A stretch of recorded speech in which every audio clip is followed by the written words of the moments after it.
menjadi tuan rumah Perkemahan Bakti Regional Sulawesi Maluku Pramuka.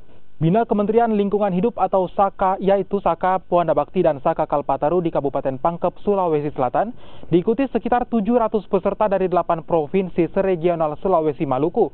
Para peserta ini diberikan pembekalan menjaga hutan dari kebakaran. Sejak dini, para peserta Kemah Bakti Pramuka Regional Sulawesi Maluku, SAKA Wana Bakti dan SAKA Kalpataru diajarkan tentang fungsi hutan dan cara menjaganya dari aksi pembalakan liar dan kebakaran hutan. Dua SAKA peduli lingkungan ini mengikuti perkemahan karya bakti di Tona Sapak, Kecamatan Baloci, Kabupaten Pangkep. Sebanyak 1.000 anggota pramuka yang merupakan gabungan tingkat siaga dan penggalang ini menyajikan tarian gandrang bulu yang merupakan salah satu tarian khas Makassar.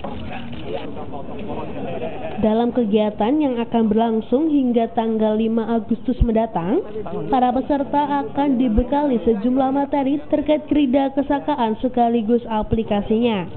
Dalam sambutan, Bambang Hendroyono mengajak seluruh anggota pramuka untuk bertekad menjaga hutan dan lingkungan dengan menerapkan penanaman pohon dengan kesadaran menghadirkan hutan di halaman rumah. Untuk meminimalkan pembekalan hutan dan pembakaran lahan, keberadaan pramuka SAKA Wana Bakti dan Kalpataru kedepannya akan dilibatkan untuk pencegahan dan bergabung menjadi masyarakat peduli api.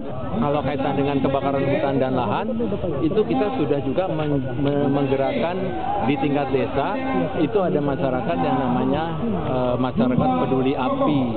Nah, kalau yang di pemerintah kan adalah Manggala Agni, itu yang memadamkan api. Tapi ada lagi masyarakat peduli api. Pramuka juga bisa masuk ke masyarakat peduli api, gerakan untuk melakukan pencegahan supaya tidak ada kebakaran dan bagaimana ikut membantu penanggulangannya dan bagaimana memulihkan yang terbakar dengan menggerakkan kita mengajarkan mereka menanam pohon dan sebagainya. Kemah Bakti karya SAKA Wana Bakti dan Kalpataru di Sulawesi Selatan ini merupakan kegiatan regional pertama dan setelah di Sulawesi Selatan. Kegiatan serupa akan dilanjutkan ke regional Bali dan Nusa Tenggara, Sumatera, Kalimantan, Jawa, dan Papua. Hermanto Combah, Kompas TV, Pangkep, Sulawesi Selatan.